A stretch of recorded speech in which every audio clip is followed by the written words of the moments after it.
Ruzan, got it. Okay, Ruzan. Hello, Samar.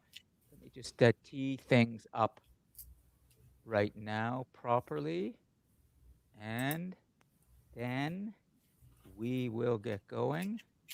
Okay, I'm a little ahead of myself there. I want to go full screen there.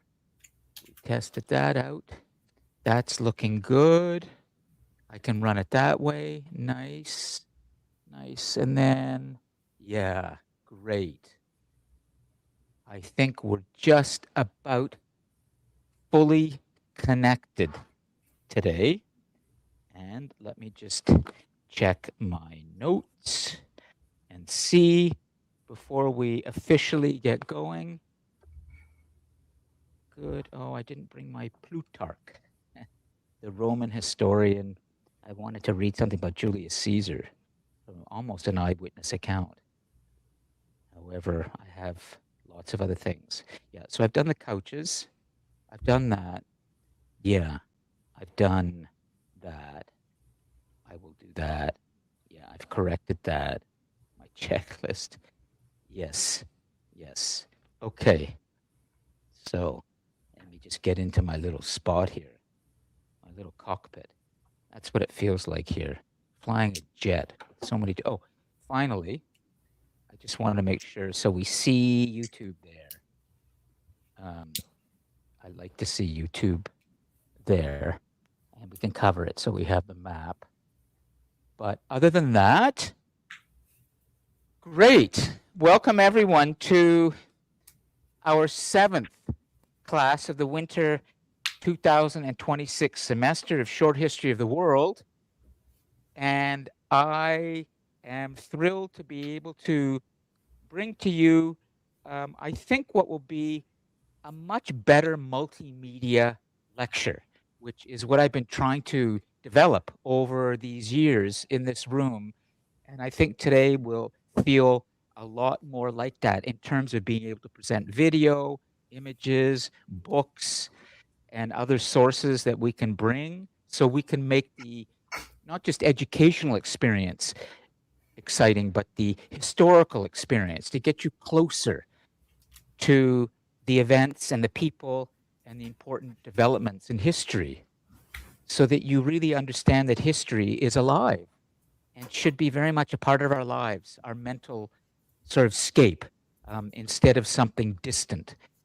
So we're grateful that we have technology today, if it's used well, to be able to get you closer to what things really felt like and looked like. And we also have some people online today at universities, people working on their own, who are creating high quality digital reconstructions that can help us too to get a sense of how things really were. So essentially what I'm going to do today is after we do a brief review, I'm going to continue with the story, and we're going to pick up where we left off from ancient Athens last week. And there were things in that chapter last week that I wasn't able to present to you, which I will today, so that we can finish Greece and you have a sense of really the important parts of the legacy, what we call the intellectual empire of Greece. Even though Greece itself, and particularly Athens, which represented the golden age of that sort of free thinking culture, will quickly disappear, its intellectual legacy for humanity will be so great that it will return many centuries later in the form of what you probably know quite clearly, and that is the Renaissance. The Renaissance is the rebirth of sort of Greece. And then it's going to become very important in the acceleration through the 1700s and 1800s of the democratic revolutions, the Enlightenment, the scientific revolutions, all of the kinds of things we associate with the modern world are going to happen in large part because of the Renaissance. But the Renaissance, you need to know, has everything to do with what you're going to see more of today. and that is the important people and ideas that the golden age of Athens brought to humanity. I'm going to then continue on with the next chapter in the story today, Spells of Our God Kings, and I'm going to try and give you a lot of important information because I'm a little bit behind. But since next week is break week, I want to make sure that when you come back from break, we're going to start with what I call a greater world. And you're going to start to see how globalization and how essentially the two halves of the planet, the Eastern Hemisphere and the Western Hemisphere, are going to come together. And it's going to be a very important part of the story when we look at a greater world, the conquest, freedom's power, the end of slavery, humanity's stain, and then we're going to have, I hope, 2 classes on just the 20th century, which is the most extraordinary century in all of human history in terms of development and in terms of danger for humanity, profound dangers that we face, but also opportunities. And this will confirm for all of you an overarching idea that comes from one of our giants in the scholarly world history field, William McNeill, whom I've quoted before, and his son, John McNeill, when they talk about the paradox of progress. That's going to be an idea that's going to become more and more clear to you as we enter the 20th century. That when there is progress, that doesn't mean everything gets better. Some things get better, but then we get new responsibilities and new problems. It's called the Promethean dilemma. Prometheus is another important kind of entity from Greek mythology that you're going to also hear more about through the 20th century. The idea is when humans get the fire, when they take the power from the gods, they may think they have more power for themselves and more efficiency, more comfort, more to do on the planet, more they can create, but then it creates destructive powers. And I hate to say it, but just woke up today with what looks like another little conflict or war that's emerging, and that is now Pakistan today just invaded Afghanistan and has declared open war on Afghanistan this morning.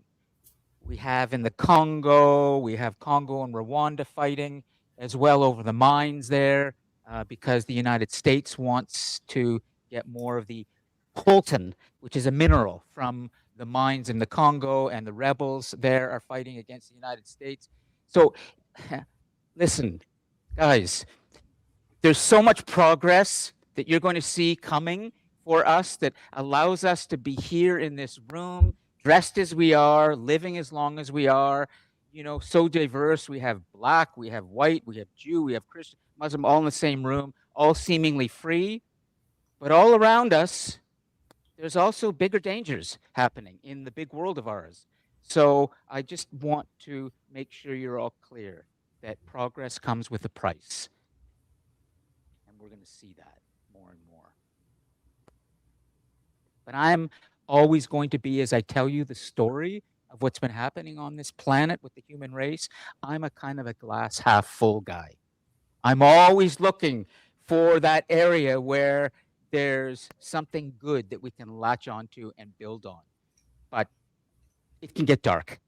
And you will see that emerge in the 20th century with the world wars, genocide, omnicide, and our destructive powers. At any rate,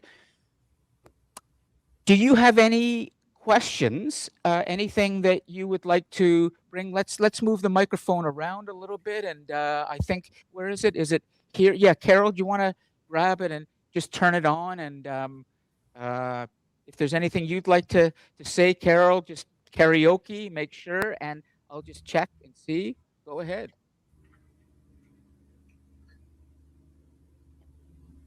Testing? It's okay? Yep. I think it's good. And online, can you just confirm as Carol speaks in the Cosmos, just put in the live chat, I can hear her clearly. So go ahead, Carol, and then we'll go around Alexandra, Keyshawn, and Victor, and not Darrell. Is it Darrell?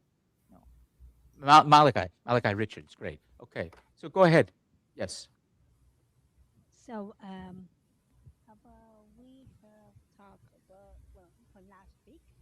Yep. Hold it close to your. Sorry, Hold it we close. Yeah. talked Good. about Sarah. a lot about the Greeks. Also, we talked about Petricus. Petricus. Pericles. Pericles. Remember Pericles? Yep. We're going to come. Yeah.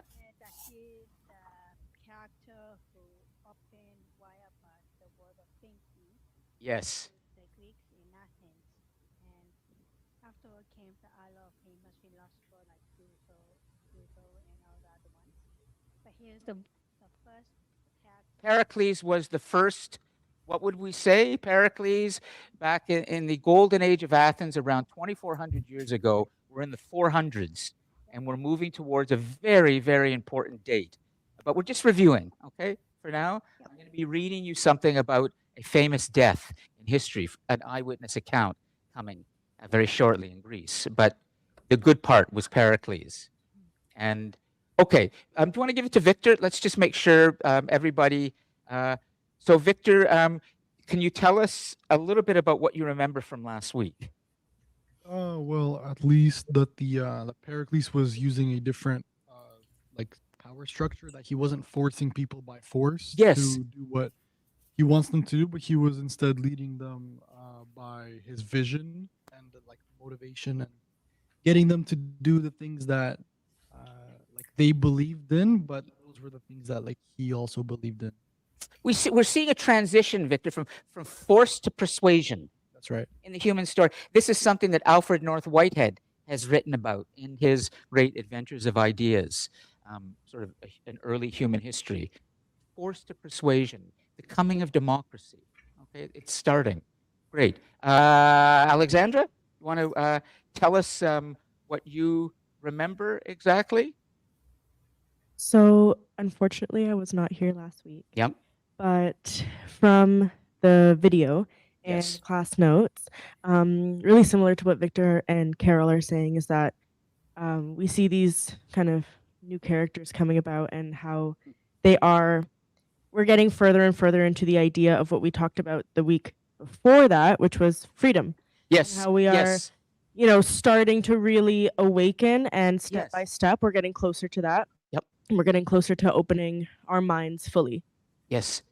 Good, good. That's exactly, we often talk about progress for humans in civilization being a kind of awakening to the idea of more freedom to liberate their minds and themselves. But by doing that, it also creates new problems for humanity, because often the further we get away from, let's say, the gods and a god, and the more we take on ourselves, the more confusion for humanity as well. So this kind of divorcing ourselves from the spiritual world and the world of our sort of those gods or God that we think are out there, that bigger world, and taking it all on ourselves, has often been said that humans are becoming godlike.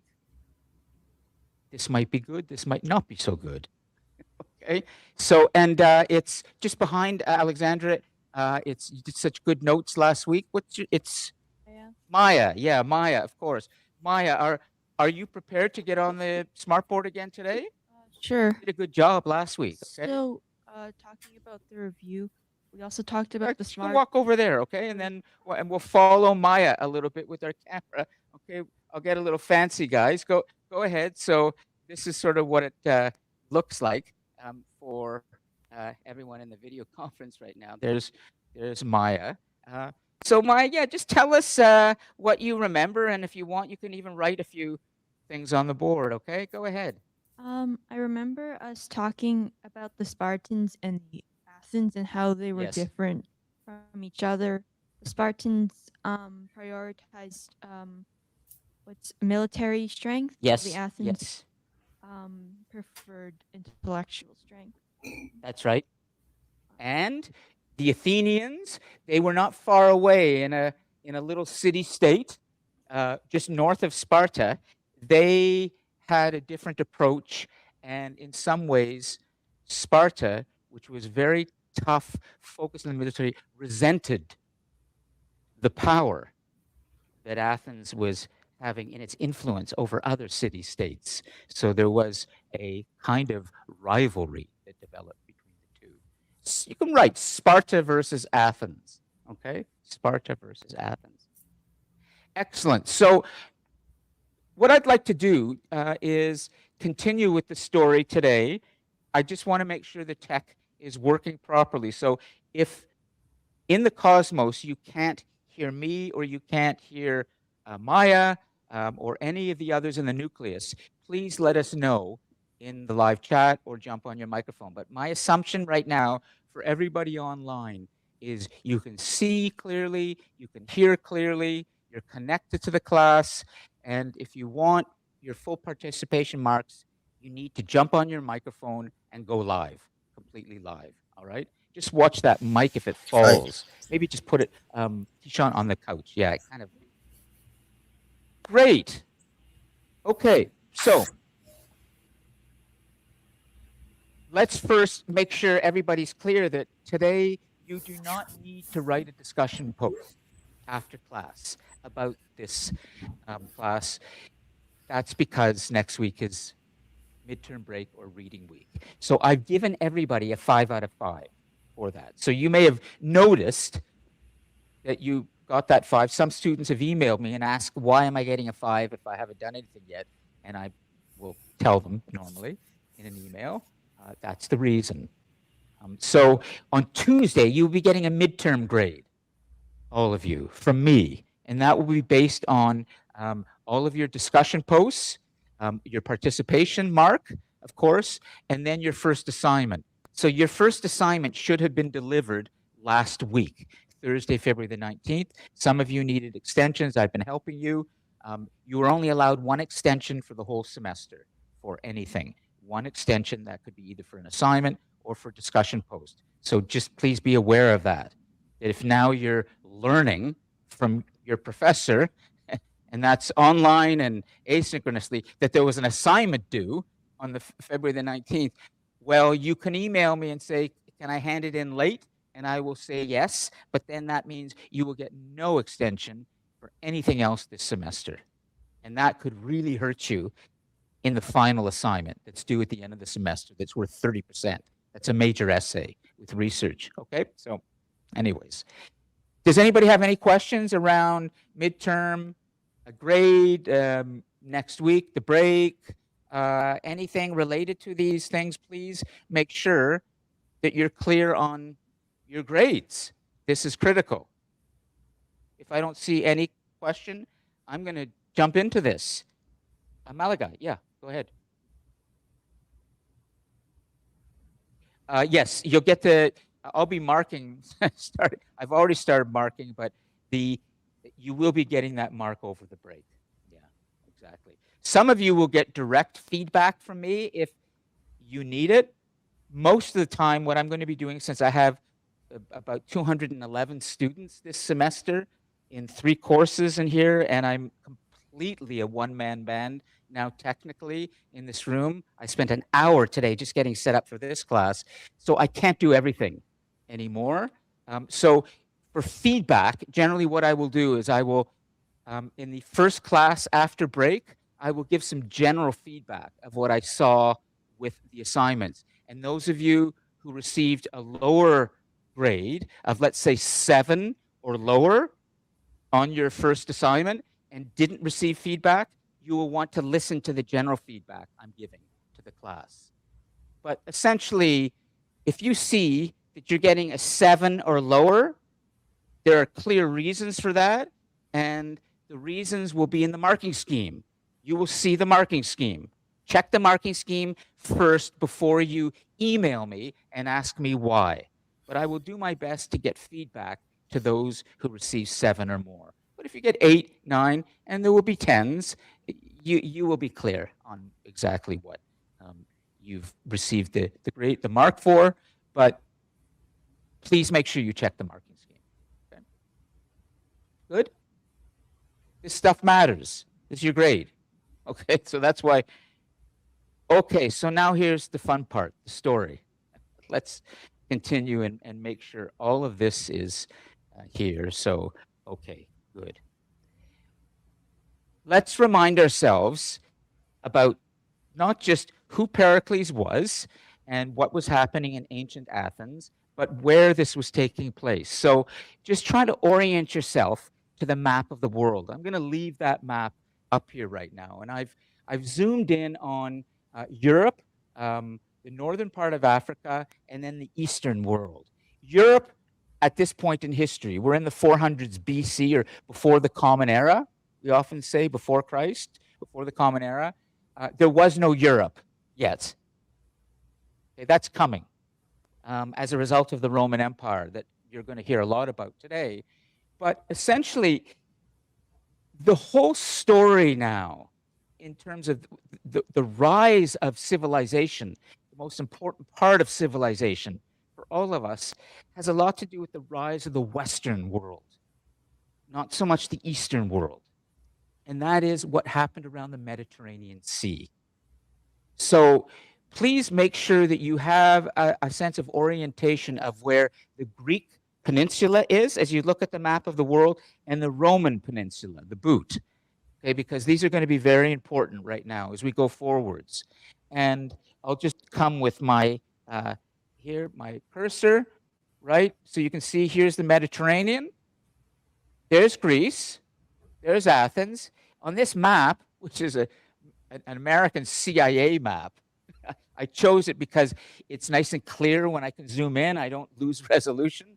But they don't even put Sparta here, which I just realized is kind of strange. Usually you'll see Sparta there, but of course Athens is there. And then, you know, as you go across going west, you'll see there's Rome over here.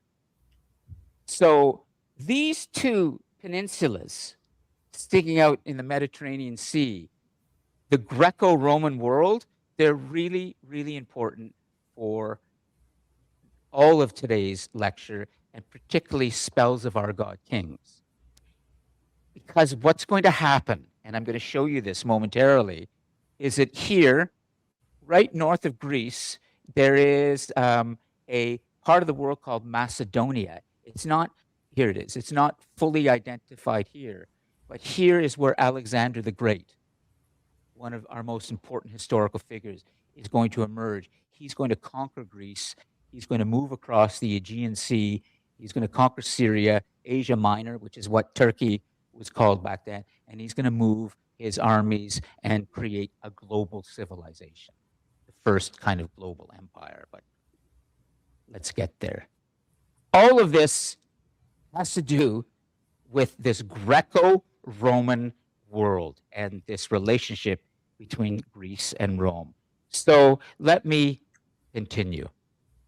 If you had gone to particularly Athens in the 400s BCE, you would have seen people interacting and living together in areas where they were, in some ways, they were creating, they were building, they were not so dependent on the leader or ruler of that city-state.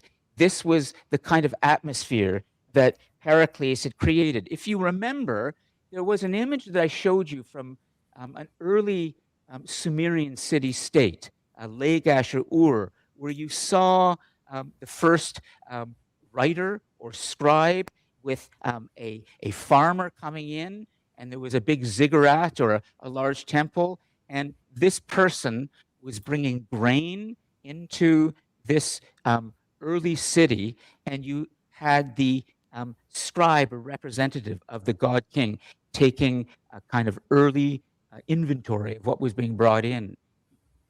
The early cultures of these city-states before Greece were very hierarchical. And so when you came into that city, you know, there were clearly the rulers, and you served those rulers. But this image here starts to give you a sense of just how much more free the people were in the way that they were interacting. We don't see a ruler here. We don't see representatives of the God King. We see ordinary people living their lives in a kind of tenement or apartment complex at that time, a very early one. And what we started to see happening as a result of this atmosphere that Pericles had created in Athens in particular was a kind of explosion of artistic expression. And this is a pot that comes from that very time. This is authentic. And what you see is a lot of creativity and a fascination with the human body. It's no surprise that the ancient Athenians, in this awakening to their power, started to think about the human being more about the gods, more about trying to understand what exactly is the human being? How does the body work? What is the potential of the human body? And it's no surprise that that's where we got the first Olympics, for example, during this period. And we would see, and this is an ancient fresco from exactly that time, where you can see that the humans that are being depicted here are very lifelike. And what's being created artistically by humans now is that they're beginning to celebrate the idea of just being human, for whatever that means. The human body, human competition, and wrestling, boxing, running, and other pugilistic and athletic endeavors were really important for not just the Athenians, but all of the Greek world. Instead of fighting, they would come together and they would compete.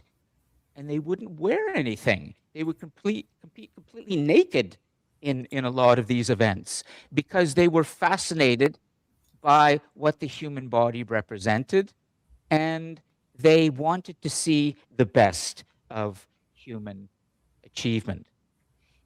Not only that, what we started to see emerge was the idea of theater and entertainment. So these are some of the early theaters that were built on the hillsides in and around Athens. There would be this kind of gathering of thousands of people who would come and they would watch a play, humans acting in front of them. But what would be acted in front of them would be pretty critical about the government or the power of that day. Remember, I showed you last week, and I'm going to show you exactly the ostracon in a moment, the idea that we had created this system where we would actually ostracize our leader in ancient Athens, who we felt may have not delivered or lived up to his potential. That was an early sign of democracy. We would vote a person out of the city, and you're going to see how that would work. So in the theater, ancient Athenians would come, and the people who would be performing in front of them would be like Jon Stewart of today, or Stephen Colbert, or another comic. They would be making fun and laughing at their leaders. They would be criticizing them. They would be openly questioning their own leaders, their own powerful individuals in their societies. This is new for humans in terms of how we would actually manage this. This is the ostracon I wanted to show you last week. This is a piece of a pot, and the name, do you remember the name of the important general that I mentioned last week who had been written on this? This is actually an ostracon with that general's name who was exiled from Athens. Do you remember his name from last week? This is a tough one. Many syllables. Anybody online want to try? You're looking at an ostracon from 2,400 years ago. This is a very early ballot in the development of democratic governance. And we Athenians, thousands of us, have written on our individual pieces of broken pot, ostracons, the name of Themistocles. Very important. I want to write that down, my Themistocles. Try and spell it the best way you can. There is Themistocles, and his name is written there. I want to tell you something else that's important about how this awakening to freer thinking and democratic governance played out in warfare, in wartime. I touched on this last week, but I want to drill down on this a little bit more so that you understand how this worked. You're looking at an Athenian military invention. Do you know what this is called? This formation in military language, for example. You're looking at a group of Athenians who've come together with their spears, very long spears, and their shields, and they put into a formation that moves together.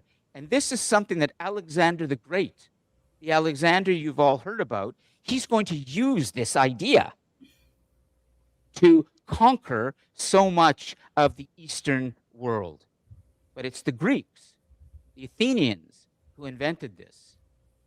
Does anybody want to tell us what that is? It's called the phalanx. Phalanx, the phalanx. And in this phalanx, the soldiers are called hoplites. This is important because it's going to tell us something about democratic thinking. The phalanx, hoplites. Let's see what's come in here online for a second. They did this in Persia. It was good against Persian horses. That's right. Alexander did this in Persia, right? Roseanne? Because Alexander soon is going to go and he's going to essentially conquer the Persian world. And the Persian world was the superpower at that time. At any rate, I'm getting ahead of myself. Why am I showing you this? Because I want you to understand something about, again, freer thinking, democratic thinking, and military success. These men that you see in this phalanx, they all volunteered to be there. They weren't conscripted. William McNeill has helped us to understand something of the mindset of how powerful this mindset was. And I'm going to try and demonstrate this to you and move around a little bit. Good. So nothing's crashing. The tech is all working. I want you to imagine that if you believed so much in defending the greatness and the glory and the freer thinking of your society, and you wanted to defend it, and you came from a very kind of, let's say, lower class. And let's say you're another person and you want to do the same thing, but you are the son of a general, a bureaucrat, a higher ranking person in Athenian society. Even though it had this kind of equality, there were still levels in Athenian society. But if you were down here in society and you were up here and you wanted to fight, you would come together and you would be allowed to fight together. And all you had to do is you would go and serve, and you would bring your sword, you would bring your spear, and you would be trained together in this unit, this phalanx, to fight together. But fighting together meant you had to move in such precise formation because the phalanx had to move all together, because if one falls out and the other falls out, that phalanx is going to start to lose its cohesion. William McNeill has told us that this is a very early form of democracy. You have men, still men only, so it's not completely democratic in having women, but that's coming. The men, whether you're down here in society or up here in society, you're depending on each other for your life. And so once you entered this phalanx, it didn't matter where you came from in your background. You are now completely equal, fighting for the same ideals. Does this make sense? The Athenians not only did this with their infantry, they famously did this with their sea battles in the men who would come together into their triremes. These were boats built in Athens. And the men who would come into the triremes, they would be rowing together. They would be rowing across the Mediterranean together. The Athenian naval force was very, very powerful, fearsome force. So much so that Sparta would not engage with the Athenians at sea, but by land they would. And the Athenians felt that they had the superiority over the Spartans by sea. But some of this, again, had to do with the fact that when the men came to fight in these ships and triremes, they would be packed together, rows of them, shoulder to shoulder, rowing together across the Mediterranean. And once again, they were depending on each other for their life, for the power of that ship to engage, and for the ability for them to essentially defeat the enemy. They were working together in very tight quarters, and it didn't matter where they came from in society. Once they entered that ship, the trireme, they were equal. This is an important reason why Athens became such a powerful military force across the Greek peninsula and beyond, because of these military tactics that had to do with equality. All men could come and fight together as long as they had the courage and they were willing to die for the state. It didn't matter where they came from.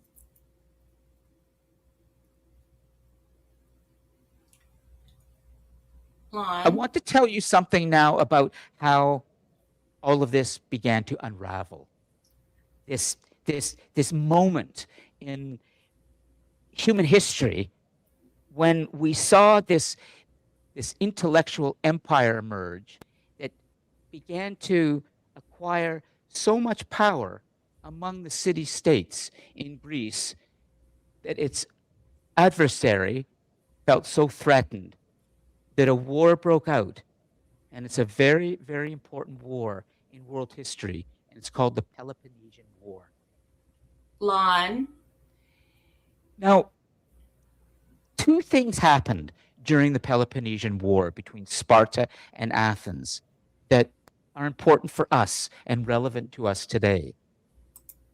First is the idea that Athens itself had begun to dominate its rival powers through this more powerful way of thinking that had galvanized so many Athenians, this freer way of thinking that made so many Athenians from the top to the bottom want to fight for Athens. But then there's something else. There's something else that's going to lead to the unraveling of Athenian power. Athens is going to lose this war. Sparta is going to defeat Athens. And this is a turning point in human history because of something that is about to happen that I'm going to read to you. But first, take a look at this image. And this is an actual fresco from the Athenian world that's documenting life in Athens around this time. What would you say is going on in this picture? This is actually more than just a picture. This is a real artistic creation from that period done by an Athenian artist. So it's an eyewitness account of something that this person has seen, and he's depicting it in stone. Who's ready to get on the microphone and tell us what's happening in this? Want to try, Alexandra? Go ahead. And if there's anybody online, Roseanne Tan or others, get ready to jump on your microphone. I want to make sure that you understand this, because we're coming into the fall of Athens. And then a Lon. little bit later today, we're going to see the fall of Rome. So go ahead, Alexandra. What is this? It looks like a lot of death and Yes. sorrow and defeat. They're losing. You can kind of see it in their faces that they're like, oh no, like we are losing for the first time in a really, really major way. And it's going to leave a significant impact. And this individual who's being carried by probably a hoplite, there's a chariot, and there are other hoplites around him with their swords and their shields, and they're trying to do their best to assist as well. Alexandra, would you say that he appears to be a casualty of war? Definitely. It looks like he was probably one of their fellow hoplites who got injured. And online, who is prepared to jump in, get their participate? Well, everybody's getting their participation mark this week, okay? So I have to, oh good, there is a digital hand. Go digital hand. Please Sir, can you hear me? Hello? Hello? Are Can you you hear me? speaking into your microphone? I Hello? can Yeah. hear Roseanne. Yes. Hello, can you hear me? Should hear you. I can hear Roseanne, Speaker. but Why? I don't know if Some- Lon can hear second. us. Hold on. I've had audio all week. It's been good. Hello? Hello, Are sir. you, Roseanne? Roseanne, you are speaking into your microphone. It looks like. Yeah, but Okay. can you hear me now? We're not hearing you. Do others hear him in the cosmos? For example, Danica. Yes. Okay. So you can hear him. Okay. Just let me take 2 seconds to do this because it's been working just fine, and I don't know why it isn't. Let's try another student who is in the cosmos. I really want to hear you. Samantha. I've tried talking. Samantha. My mic has been Go open. ahead. Ebenezer. Go ahead, jump on your microphone. Say hello. Hi. So if you don't like to preach God, or you'll preach. Samantha, go ahead. My mic has Mic been is open. open. this- I- Mic is open. Yeah, so is my camera. Could be something here that there's always something. So, okay. Sorry, everybody in the cosmos. Just keep going and putting your comments in the live chat, and I'll try to keep up with the live chat. All right. We're not Okay. getting your voices here. I have to break some news to Alexandra right now and to all of you. This is not a casualty of war. Good. I think I have your attention. First, let me make sure everybody online, can you see this image clearly? So just put it in the live chat. Roseanne, can you see the image? Yeah, good. Okay. Well, Alexandra, here's one reason why Athens fell. From William McNeill. From his book that he wrote after Rise of the West, History of the Human Community, called Plagues and Peoples. The first historian to ever take seriously the impact of infectious disease on the fall of empires.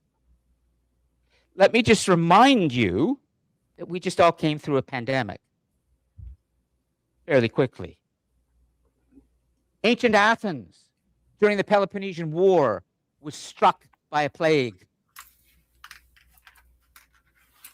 So much so that about a third of its hoplite forces died.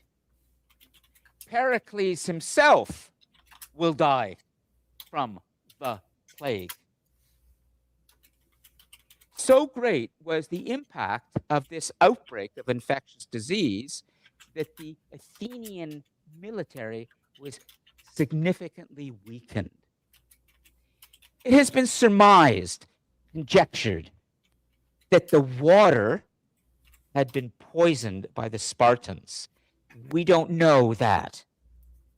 But in a very, very early example, potentially, of biological warfare, the smart Spartans may have recognized that they could weaken Athens because the leader, Pericles, he made a fatal mistake. You might not remember last week when I introduced Pericles, I said, as brilliant as he was, he will make a fatal mistake. And his fatal mistake was, after he defeated the Persians in the Great Persian War that brought him to power, after Athens, between the Persian War and the Peloponnesian War, went through this golden age and built all of these beautiful things in Athens, brought all these important people in there, Pericles declared war on Sparta.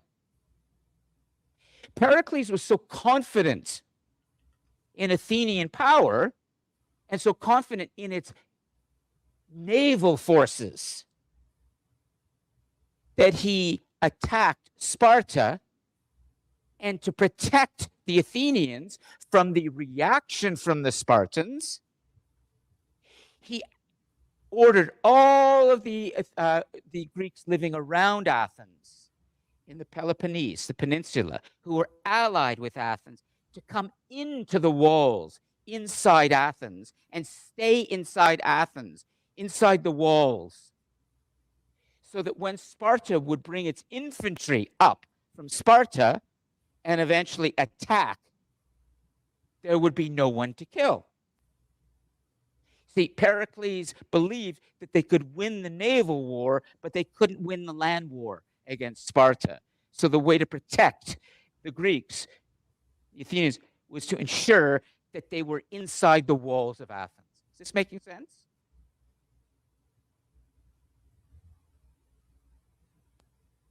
Probably the worst thing you can do when it comes to infectious disease is put everybody in a small place.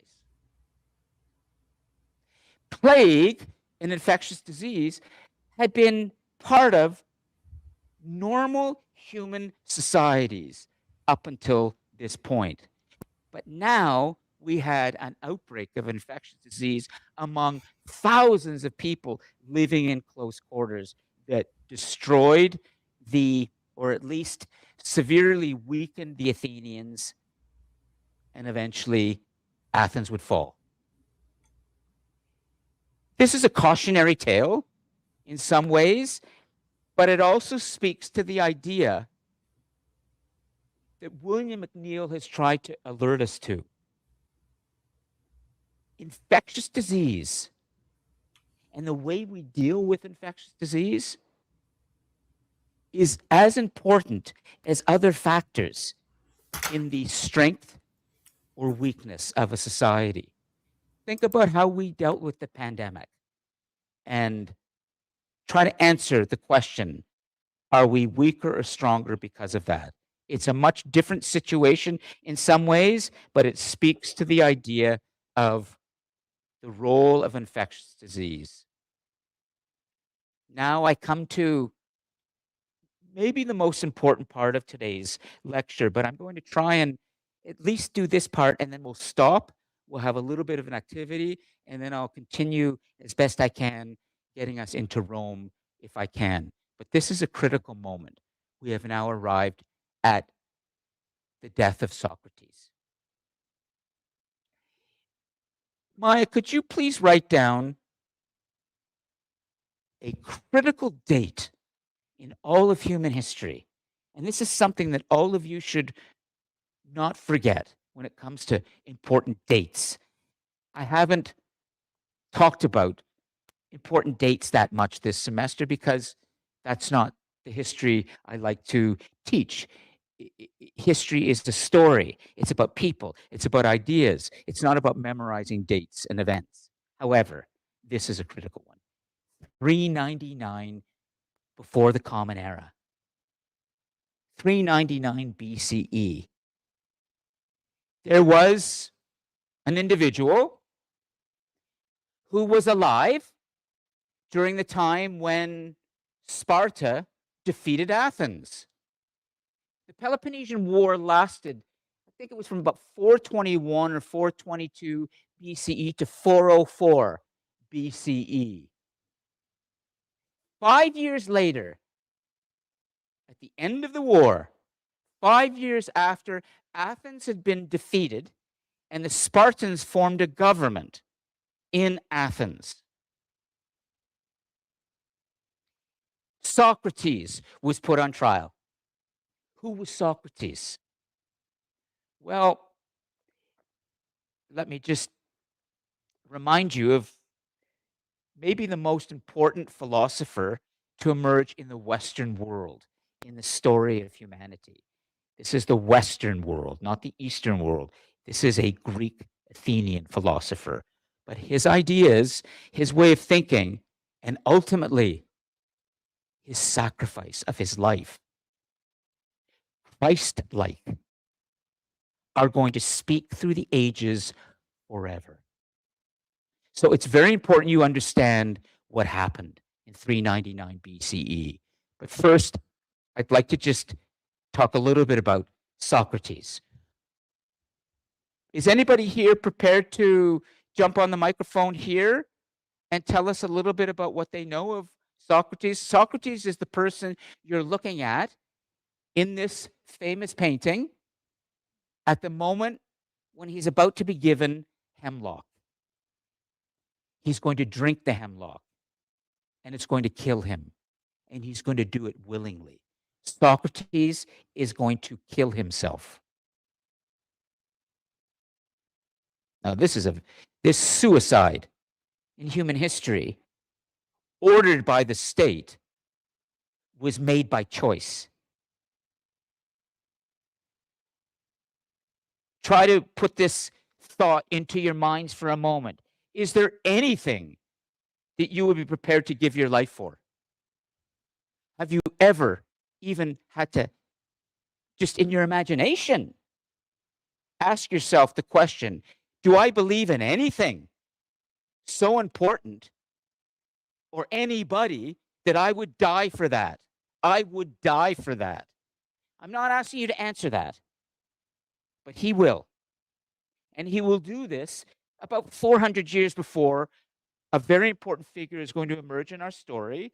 His name is Jesus of Nazareth, and he will emerge in the Roman world. And Jesus of Nazareth, the beginning of Christianity, will be a direct result of the Roman Empire that's coming. So it's all connected here.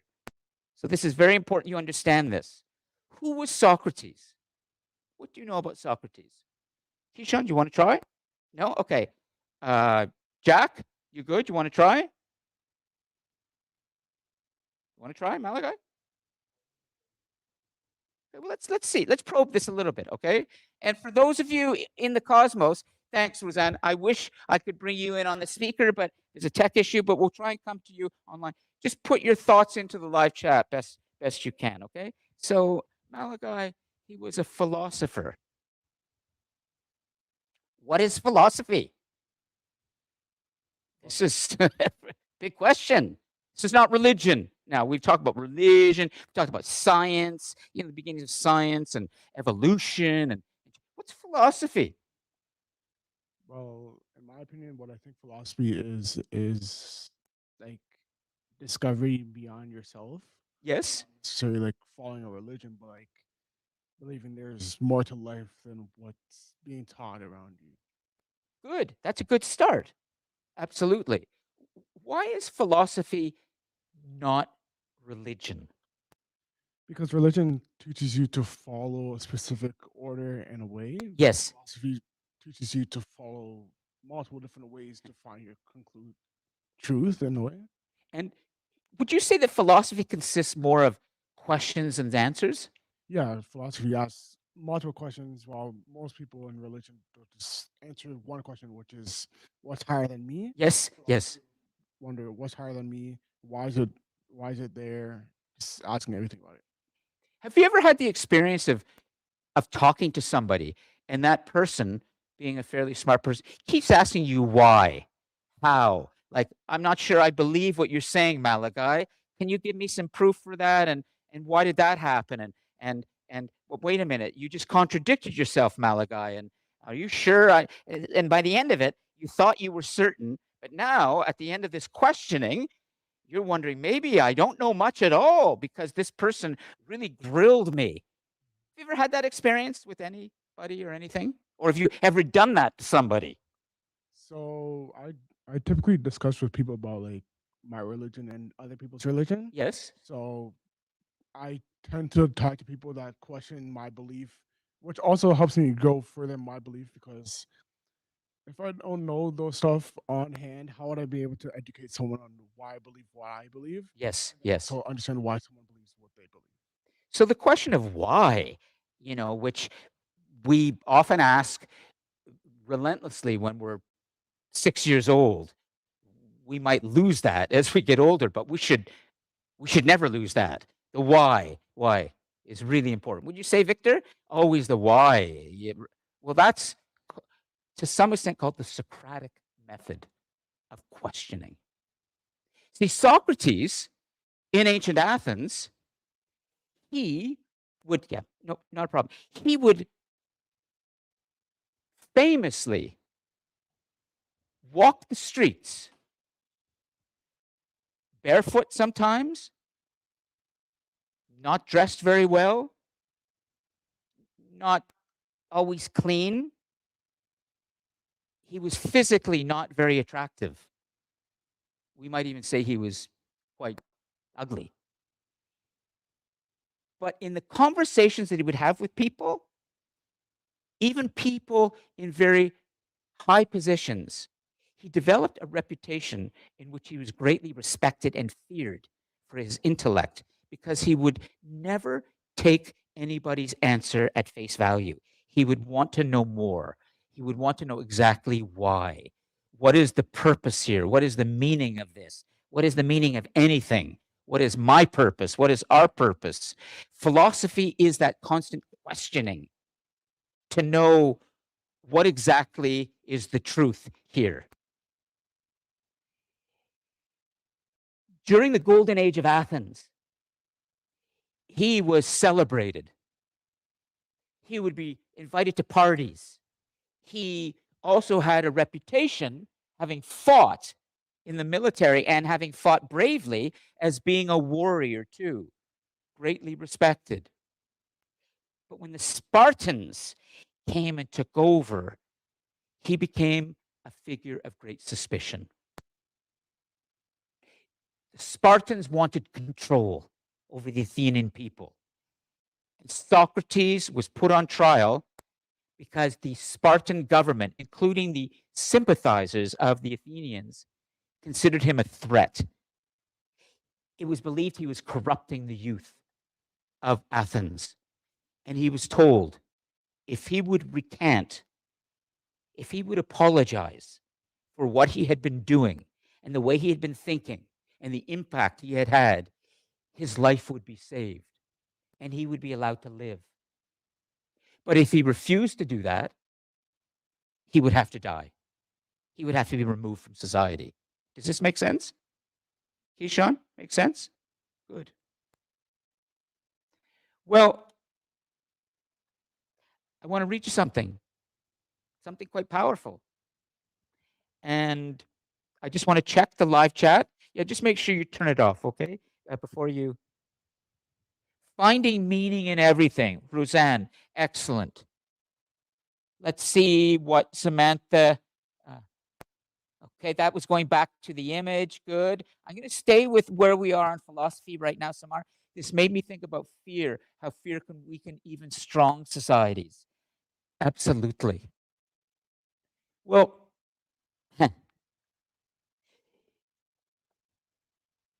This is the legacy I'm about to read you of what has remained with us in all of these centuries. Sparta won the war. Sparta will instill a government that is based more on fear and control in Athens. That will eventually be defeated. The Greek world will fall to the Roman world. Sparta will disappear. Sparta will leave very little in the way of monuments, important ideas, even physical remains of Spartan society. But the ideas that Socrates died for, they will remain for eternity. And so when Samar says here that fear can weaken even strong societies, yes, fear can. Sparta weakened a strong society, but in the long term, Samar, it's going to be the strength of the Athenian ideas of free thinking that are going to survive. And here is a testament to why. If Socrates had not been prepared to give his own life, maybe Samar things would have been different. If Jesus of Nazareth had not been prepared to go to his crucifixion 400 years later and be prepared to remain on a cross for hours and hours, bleeding to death, while the nails driven into him remain there, perhaps the idea of Christianity would never have become so powerful. But when somebody dies for their cause and they do it in a way that is brave, that is remembered forever. And their ideas are remembered forever. Well, guess what? We have an eyewitness account of how Socrates went to his death.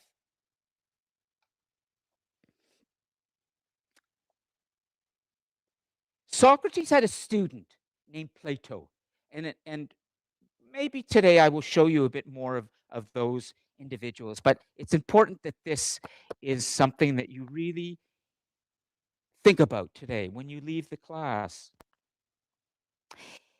Plato and Aristotle are the two other great Greek philosophers. When we talk about philosophy in the Western world, we generally talk about Plato and Aristotle because they wrote a lot. Socrates never wrote anything. He was even suspicious a bit of the written word. He liked to speak. The same way Jesus of Nazareth, he didn't write. The prophets who came after him, they did all the writing, like Saul, for example, the Jew who became Paul, and he wrote immensely.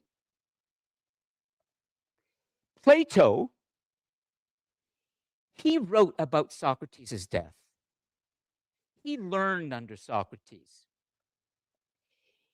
He was so distraught by the idea that his mentor was going to his death that he could not be present in the jail cell or the cave, the area where Socrates was taken to drink his hemlock and where he was imprisoned. He was so distraught he couldn't go, but many other students of Socrates went to his prison to be with him the morning when he drank the hemlock. And those are the people you see with him right now in this famous painting. One of his students is giving him the hemlock. We have a record of this from one of those students who then reported to Plato afterwards what he witnessed. And Plato then wrote an account of the last hours of Socrates' life based on this. That's what I'm going to read to you. As I read this, please try to reflect on the idea of if you're about to die or something, how would you want that death to go? If you're about to die for something, would you even want to die for anything? Are you prepared to do that? Would you be prepared to die for your own freedom? to be able to live freely, speak freely, for that principle, that ideal. If not, what would you be prepared to die for? But then when you go to your death, how would you do it? With fear? Quietly? Quickly? With nobody there? Well, here's how Socrates did it. And what I love about this account, The Last Days of Socrates, is we're getting an eyewitness account from a person who was there reporting back to a student of Socrates who then wrote about this. And whenever I can bring eyewitness accounts to you in history, you're getting something really close to the moment. This is 2,400 years ago. This is a defining moment in human history, at least Western history. Here's the account from a student reporting back to Plato, who just was too distraught. He couldn't be there, but he wrote about this. So we waited, this student said, discussing and reviewing what had been said. We had been debating and talking through the early morning. So he's about to die, but he's having a class. He's talking to his students. I mean, imagine this, okay? It's just imagine you're about to die, but you're sort of cheerfully, you're having a session where you're talking. And so we waited, discussing, and then reviewing what had been said, or else dwelling upon the greatness of the calamity which had befallen us.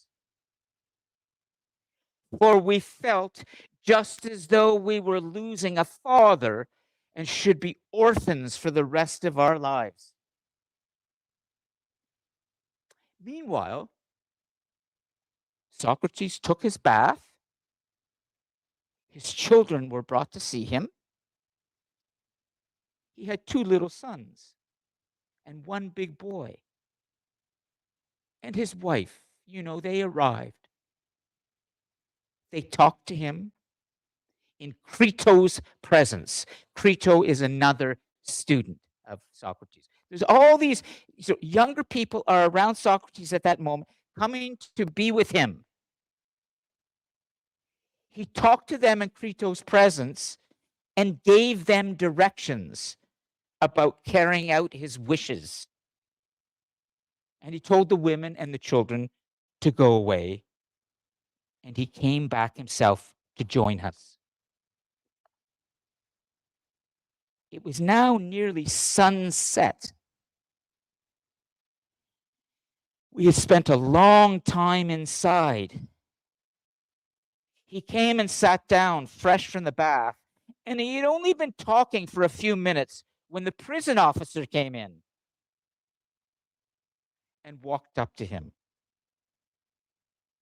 Socrates, he said, at any rate, I shall not have to find fault with you, as I do with the others whom we put to death. I will not find fault with you for getting angry with me, because these others always get angry.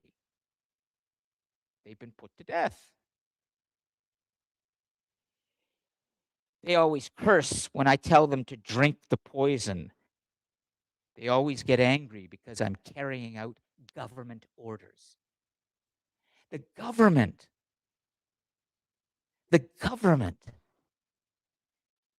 he has accepted the verdict from the government, and he refuses to apologize and obey the government.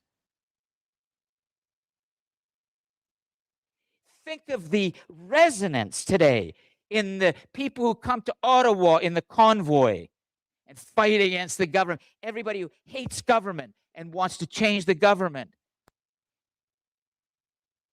The prison officer says, I have come to know during this time you are the noblest and the gentlest and the bravest of all the men that have ever come here. And now, especially, I am sure that you are not angry with me, but with them, the government, because you know they're responsible.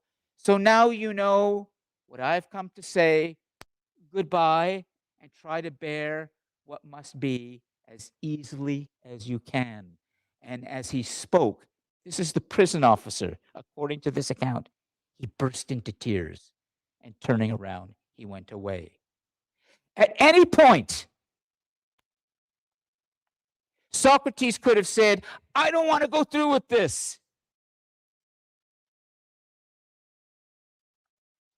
Gentle, brave. He's made his decision on principle. He will not apologize. He will not obey. He has been told that his type of thinking, which is too free-minded, too open, too critical, too much questioning, he is prepared to die for that. Socrates looked up to him and said, goodbye to you too.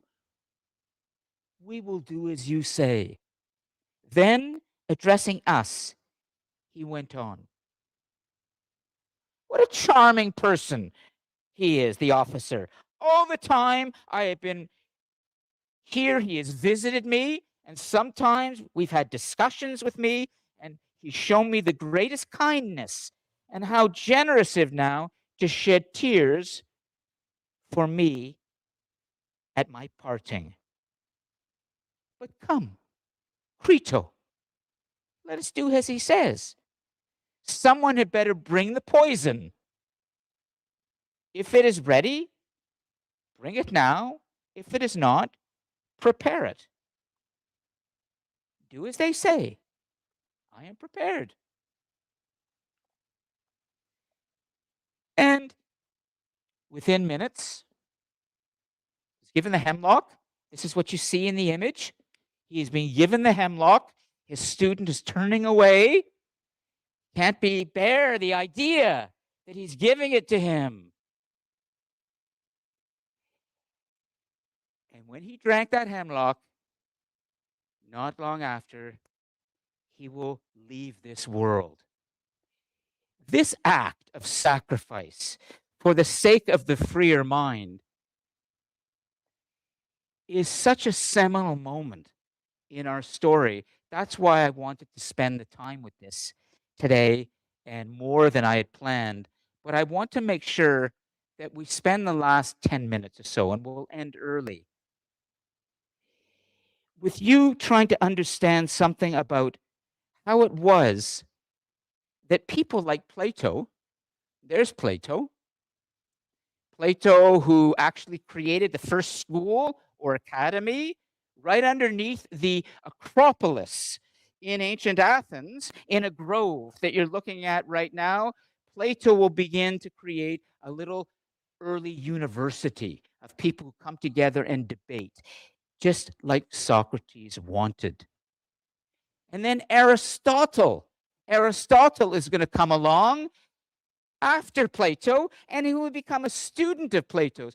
These three great philosophers. And here's what Aristotle is going to write. Among many, many things, Plato and Aristotle will become so prolific in their philosophical writings. And he will write in his book, The Politics, a man should live as he likes.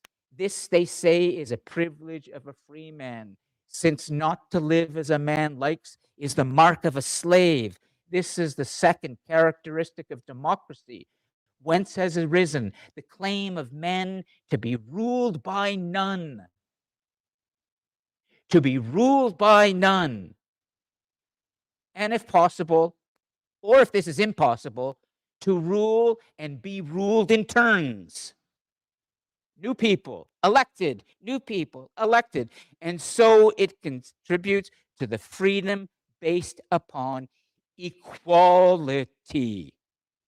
2,400 years ago, we are hearing this word now powerfully declared by an Athenian philosopher in the legacy of Socrates, who died for that cause.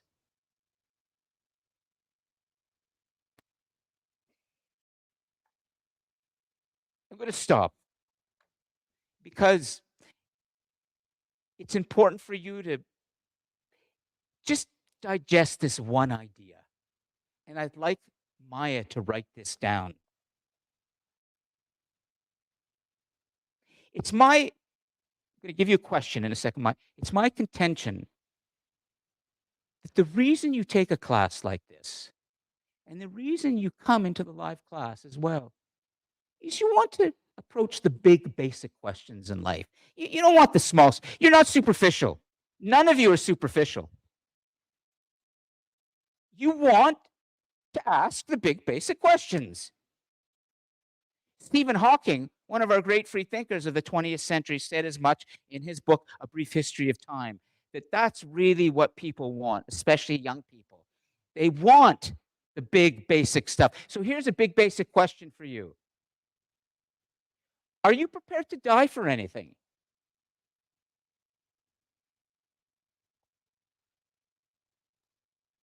I don't want you to die, Malachi. Alexandra, Keyshawn, Jack, Maya, Carol, and all of you in the cosmos, I don't want to. But I want you to think. If Socrates was prepared to die for this, and we can thank him to some extent for this legacy of freer thinking that has given us human rights and equality and all the comforts that we have today in this freer world of international travel, trade, ideas. We can thank him, but maybe we should ask ourselves, is there anything we would be prepared to die for in the same way? Do we care enough about? Would anyone like to answer that? Try? And then we're going to conclude. Okay, great. And here's what I'd like to do, okay? Just to make it a little bit more interesting. Could you stand up? Carol, give him the microphone. Okay, great. Stand up. And we'll just stand here together, okay? Samantha said, my family. I'd love to hear what Samar says, okay? But we'll see. But Malachi, just hold it nice and close, okay? And Malachi, what would you be prepared to die for? What's that? Not yet. Just a question, okay, Maya? Just a question. But if you hear something that you think, go ahead and write it, okay? Good stuff. So Malachi, what would you die for if you were prepared? Or maybe you aren't. Fair enough. So, looking around the world, especially in Congo, Christians are being persecuted. Huh. So, I believe my faith, I would probably die for it. Wow. You would. Yes. For your faith. Yes. Are you a Christian? Yes, I am. Can I ask why?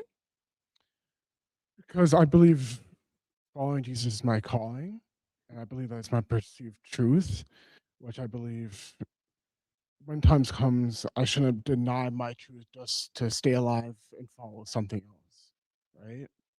Especially seeing already people die because of their faith shows strength. It shows true faith in what they believe and are willing to stand for it. Wow. Now, can we talk with him for a little moment? Because I think that this is not just about Jesus Christ.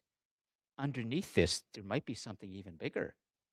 I'm going to be Socrates-like, okay? I'm going to ask him some questions, okay? Push him a little bit. So, what ideas did Jesus of Nazareth represent that you're prepared to die for? So just being humble in who you are, that you're a gift from God, that monetary gain and societal power doesn't last forever, but finding true calling can lead to higher. Like, I don't know how to explain it fully, but Yeah. Go ahead. And what does humbleness mean? What does humility mean? being able to just be fine with having nothing. One of my favorite Bible verses is just, I can do all things through Christ who strengthens me, which means basically you find strength only through him, not through gain. Right. And does he represent an idea that we've come to understand very much in our cycle? Equality? Yeah, he came for all people. Cared for all people. And the Bible says neither Jew nor Greek. All people are welcome to the kingdom of God as long as they follow him. So would it be fair for me to say that when you're prepared to die for Jesus, you're prepared to die for the idea that all human beings deserve equal respect and all human beings are beautiful? 100%, because we're all gifts from God and created in God's image. Doesn't matter if you have opposing views, if you have different political sides. Doesn't matter what your sexuality is, as long as we're all gifts from God. We're all created in His image, Yes. whatever that might be to you. Yeah. But I believe that's what Jesus' main focal point was when He put His life on the line, was those after Him can follow His teachings in order to advance togetherness. And that would be more than just Him and His disciples. It'd be a whole community as a whole. If Jesus had not been prepared to go to his death and die as he did in the way that Socrates did, but had done a deal, do you think you would care as much about him and his ideas? I feel like not so much, because if you believe something to be a truth, doesn't matter if 10,000 people are against you, 1 million people are against you. If you're willing to say that something's your absolute truth, Yes. you should be able to die. Oh. It's beautiful. Thank you for coming. Is there anything else you want to say about this? I think that my personal reaction is, I think he's telling us what he really feels and means. He's not just trying to tell us something about how brave he wants to be seen as a person who would die for his cause. You know, it's real. It's in him. Wouldn't you say, Keyshawn? I feel it. I think. Okay. We have a couple minutes left. Let's go to the. Is there any of you want to try? Why don't you come up? Okay, come over to this side and take the microphone. I'll stand over here and explain. But let me bring the image back to our central figure here, so we can all remember. Go ahead, Alexandra. Wouldn't you tell us? I believe that I would be willing to die for my own autonomy. Your own autonomy. Yes. Come on. His autonomy. The freedom to have complete, full control over myself, my body, my mind, how I think, how I speak, how I dress, how I perceive things. Yes. Having that, I would 100% die to be able to continue to have that if it was ever threatened to be taken away. I have no doubt about that, just in the way that you say that. So freedom, and that autonomy, that independence is so important that, in a way, that's what Socrates was also doing when he accepted the hemlock. He said his free mind, his free questioning mind was so important that he wanted to die for that, and he wanted that to be his legacy. Malachi is prepared to die for the love of another human and for equality. You are prepared to die for your own freedom. Yes. These are powerful forces in our lives. Love for others and our independence. These are things Socrates would surely have understood, and Plato and Aristotle and others, in terms of what's important to the human being, what makes us so interesting in the human story is that we are prepared to sacrifice ourselves for higher things, higher ideals. No other creature on this planet has that consciousness, that ability to do that. Your dog, your cat, the whale, the giraffe, and as smart as the chimpanzees are, we don't see sacrifice emerge. Wow. Anything else you want to add? Yeah. I want to say I myself am not a religious person. I grew up in a religious household and in religious schooling, but after kind of getting a little bit older, I started to branch off and just have beliefs of my own. Yeah. But my belief in that freedom and of that autonomy, it includes obviously religious freedom as well. Yeah, sure. You know, everybody in the entire world has that born right to believe what they would like to believe and to have the ideals that they have. And nobody should be able to take that away from you. Well, I can say to both of you, Malachi and Alexander, to be really proud of yourselves, to come up and stand and answer that question in the honest, authentic way that you did. Maybe you've seen something today in this class that Socrates would be proud of, which is you have even more in you than you even realized. This is really what he wanted his students and others to think, that we humans, when we begin to ask questions and look more deeply, we're going to see more, we're going to understand more, and we can go further together. Samar, I wish we could hear you. Can you try getting on your microphone for a second? And otherwise, we're going to conclude the class, okay? Just hang on here for a second. Samar, Samantha, try again to speak, okay? My mic is turned on at the moment. I think I know what the issue might be. Go ahead. My mic is still on. I fixed it. Go ahead. I hear you. Yep. Go ahead, Samantha. Or yeah. Who? Do you want to say something? I was trying to get your attention, saying that Samar did answer in the Cosmos. Okay. She said that she was willing to die for her kids. I would think, just being, again, a little bit Socrates here, digging to understand more deeply what she means, and that is because Samar loves them, right? Samar? I mean, I think that's obvious. Well, that's very similar to me with my family. I am very protective of my family. So you would be prepared if they had to make that choice, that you would give your life for them? Yes. I would be willing to push them out of the way of danger, or take upon the danger myself for them. Such love. Wow. You know, there is a poet, I'll end today and conclude. There's a great poet who once said, at the end of his life, what remains is love, the rest is dross. The rest is forgettable. It's just nothing. What remains at the end of your life is love.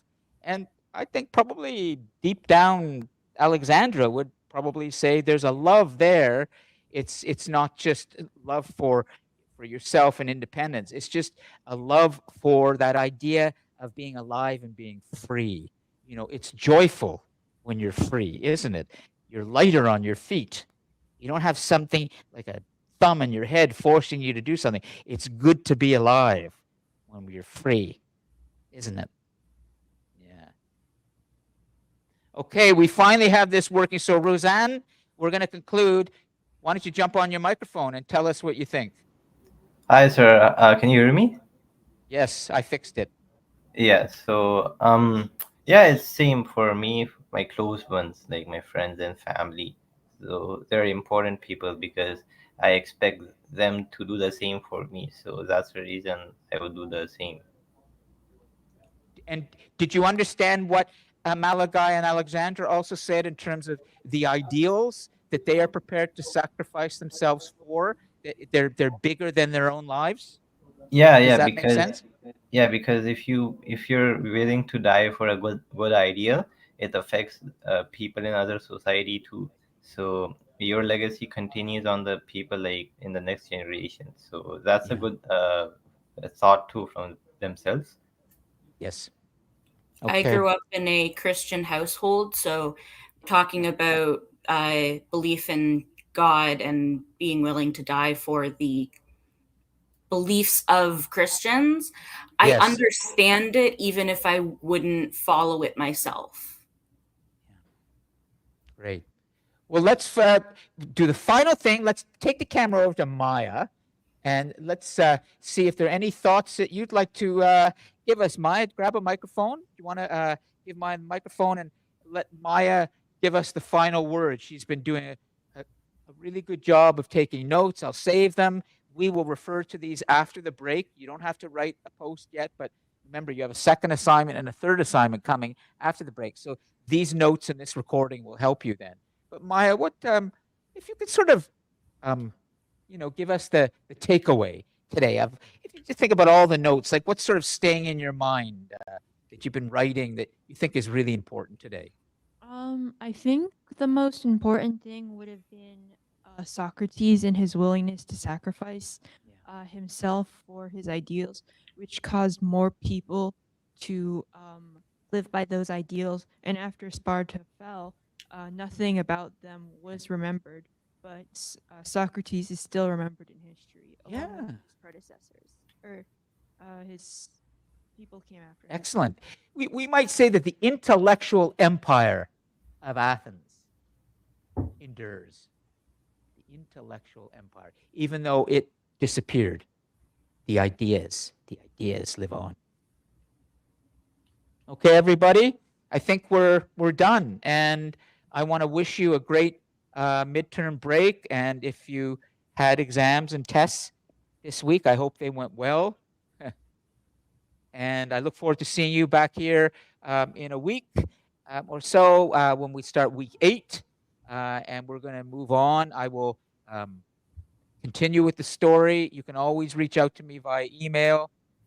Is there anything any of you would like to say? Just jump on your microphone now. Otherwise, we're going to conclude the class. Okay, Alexandra, yes.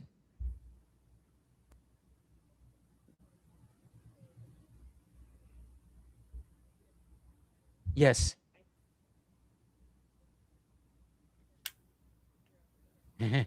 That's right.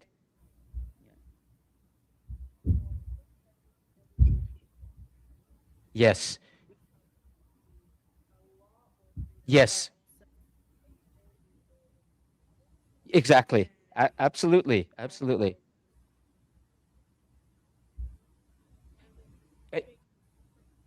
And absolutely, she's right. And then that dilemma of bigger problems and bigger freedoms creates this new state we're all in called complexity. And I will tell you that one of my secret passions is to make all of you masters of complexity. If I can help you to understand how to deal with a complex world where there are dangers and opportunities and things don't always appear what they seem, but that you can understand how not to be afraid of complexity, but to navigate it, then you will be ready for your future. No question. But Alexandra is absolutely right. More freedom is going to come, but new powers, new responsibilities, new problems. Okay. Great. Thank you, everybody. See you after the break. Take care. Okay, you can just leave everything there, Maya. Good work. There was one more person in the cosmos that said that what they would be willing to die for. Oh, who's that? Carol. Is that Samantha? Let me just see. Going Just back. at the end there, Carol put her 2 cents. Oh, Carol. Yeah.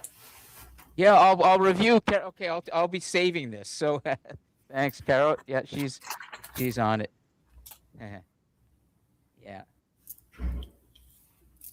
I think Carol would be prepared to die. Well, you would be prepared. She is a life. If there's anybody who represents lifelong learning and a passion for learning, it's Carol. You are the best learner in the world. And anyways, okay, guys, take care. I gotta sign out and save everything and not make a mistake here. Technically. Bye then. Okay, bye-bye. Okay. First, I want to save the live chat. Once I do that, then I'm okay. I'll wait for that for a second.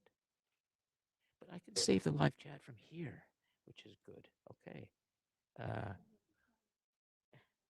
Okay, hold on. Let me just save this. Once that's saved, then I'm good. And then I'll put that over here, export as a PDF. Yeah, so that's good. Let me shut this down, okay, at a live stream, so we have our privacy here. This has been very slow, so I think what we'll do is we'll just shut the microphone